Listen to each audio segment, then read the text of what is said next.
भोळा भोळा शंकर शंकर पुढे नंदीश्वर भोळा शंकर शंकर पुढे नंदीश्वर भोळा शंकर शंकर पुढे नंदीश्वर।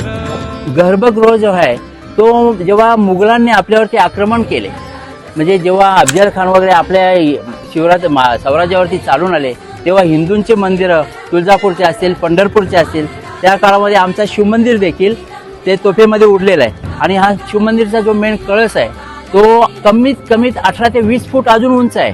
तो कळस आपला तेव्हा 16व्या 17व्या शतकामध्ये आपले जे तोफांचा मारा झाला त्याच्यामध्ये तो कळस आपला पडलेला, त्याचे अवशेष आमच्या पूर्वजांना सापडले इकडे आजूबाजूला, ते जमा करून आम्ही वरच्या साईडला ठेवून दिले।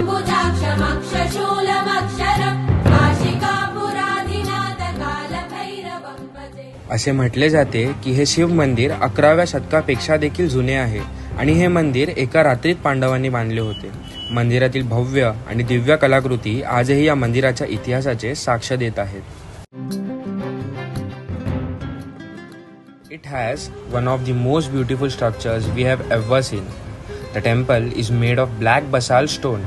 There are some meaningful carvings on the stone which has a story, and the rocks have been kept on the top of the other and have been set through an locking system.